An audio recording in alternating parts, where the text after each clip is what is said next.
It's right before 7 o'clock in the morning when two men break the glass door of Precision Tattoo Shop off Alma School Road and Chandler Boulevard and make their way in. He covers his face right here. The owner was nearby when he got a call that his alarm was going off, and he rushed to the shop to find this: broken glass, ink bottles, and other items scattered on the floor, and missing equipment. Computers, tattoo machines, money, you know, quite a bit of things. It hurts. I mean, we got a busy day. It's the end of the month, rent's due for everybody, you know, and even out, I don't know, this holds everything up a little bit. What really hurts those who work here is the $800 in cash taken that was meant to go to the Disabled American Veterans Organization. Not only did they affect us, but they affected, you know, veterans, and we have a lot of veterans that come through here. We love them. Disabled American veterans saddened to know that the money the tattoo shop worked so hard to collect and would have been put to good use was stolen. It would have been extremely helpful in as much as we have a fund set up to assist veterans who may need emergency assistance. The owner is convinced his place was targeted. It's someone that's been here before because they just knew how to get around the shop in the dark.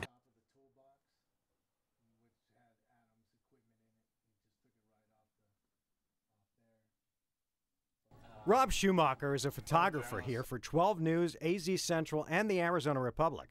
His job is to capture amazing images from sports to news and even weather. Paparazzi style is not what we do here at the Republic. It's not a common style in journalism at all. Journalism is not about stalking a subject. It's about working with them, telling their story. What the paparazzi do on a daily basis differs greatly from what we do when we go out to gather news.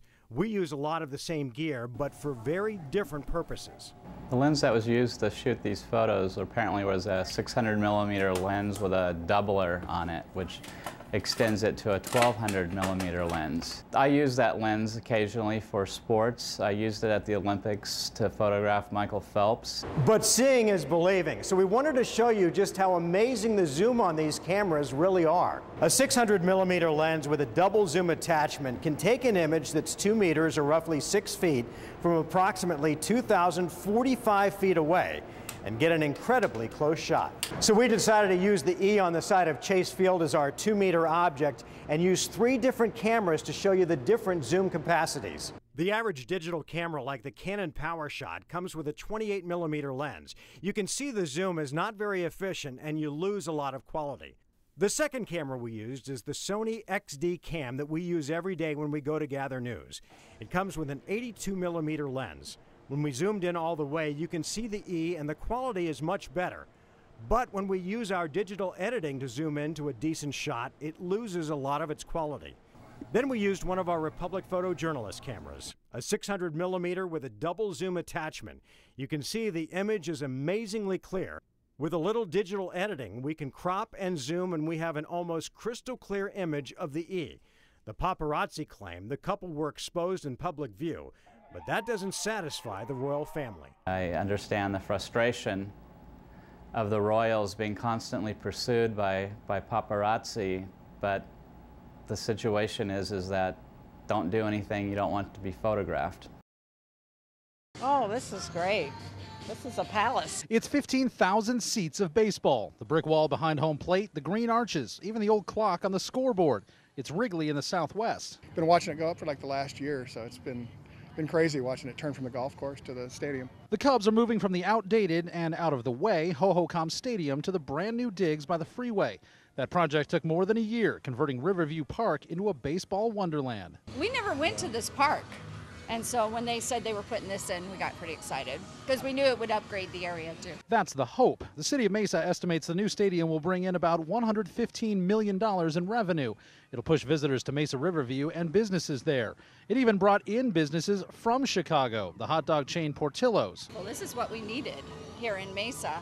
Even though it was a golf course and people are missing it, it's great for businesses. And tickets are selling. Fans lined up outside at 10 a.m. We were driving by and saw the line. I thought, we got to stop in and grab some tickets before they're all gone. I'm glad to see it here, and there'll be plenty of parking. It's beautiful, and glad to see all the growth in Mesa.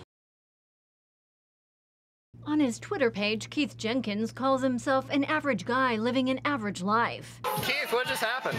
But that depends on who you ask. In the fall of 2009, Keith Jenkins wanted to start a nutritional supplement company, but he didn't have the financial backing. I really liked the concept, and the idea was great. A portion of that concept was to design a sports drink marketed to women. Troy Councilman Cameron Cobb and another investor bought in. It sounded initially, when he talked to me about it, like it was going to be pretty easy, pretty sure thing. Jenkins acquired $15,000 from his investors and another $10,000 from a silent investor. From the start, I was hearing from Keith like 2 or 3 times every day about, hey, can you get that money in there? Can you get that money in there? Trouble surfaced almost immediately. It was a few days later when he sent the email and saying, oh, sorry, by the way, I've spent the whole $25,000. Their worst fears were realized when they read this email from Jenkins we obtained from local police reports. It's titled, Filling in the Missing Pieces. In it, he admits to spending all of the money, saying, quote, I sabotaged everything, including our business.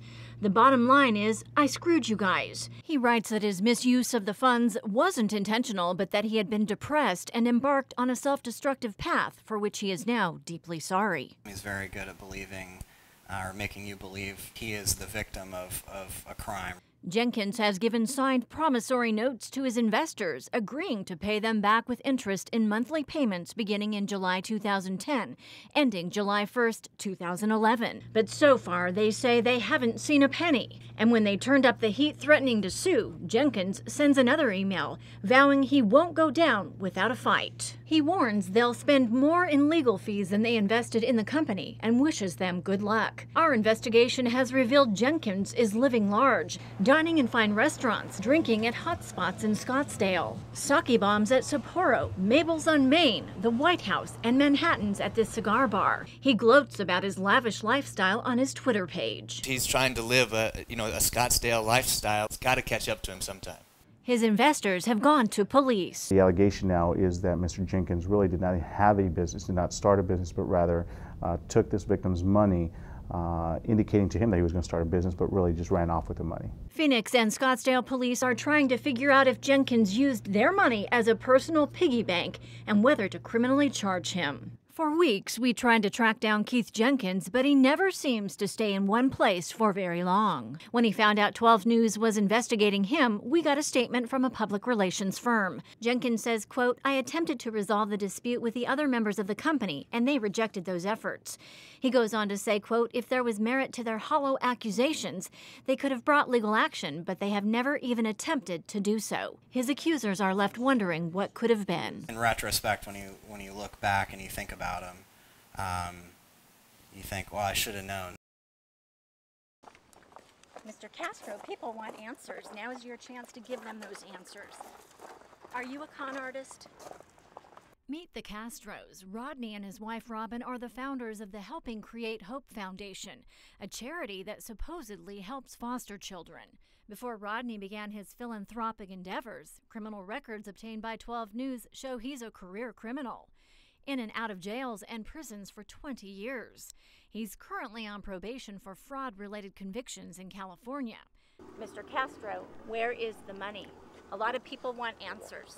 Now, some people who did business with Castro and his charity wish they had known about his felonious past. We had no idea that he was a con artist and was going to take all of this money, all his goodwill from the people that rallied behind us and pocket it. Jeff Geller had a signed contract from Rodney Castro to put on a charity poker tournament. Geller owns Dream Dealers, which supplies gaming tables and dealers. Castro gave it top billing. This poster says former Arizona Cardinal Stevie Baggs and his NFL friends would host the event. The proceeds would benefit not only Castro's foundation, but supposedly Baggs' foundation too. More than 200 people showed up. Geller says a lot of money was raised through admissions, raffles, silent auctions, and sponsorships. But Stevie Baggs and his NFL friends never appeared. And at the end of the night, Geller says everyone was hoodwinked out of tens of thousands of dollars. I saw Robin counting all the cash as if she's going to pay us. And then when I came back inside, Robin and the cash were gone. Leslie Sodders dealt blackjack that night. I'm ashamed in what kind of person could pull this off. And this may not be the first time. Sarah Ann Workman was hired to help Rodney Castro put on a charity golf tournament back in June. When it came time for them to pay the organization, he had pocketed all the cash from the golf tournament. And when they took their cases to the cops, they were told it was a civil matter. That's when they turned to 12 News. But trying to get the Castros to talk to us wouldn't be easy, not by a long shot. They did their best to avoid being seen. Then finally, Robin Castro approaches us, but denies any involvement in the charity, even though she's listed as vice president. You're not in on this with him? No, I'm not. I'm a working girl. Then she defends her man. He doesn't rip anybody off. You know, people talk a lot of crap. He doesn't defraud people. He tries to help people. People screw him pretty much. As I ask more questions, she storms off. You're a TV station. Then our investigation takes a dramatic turn. No, don't lie to me, man. No. I did some more digging and found out he's a fugitive from Florida.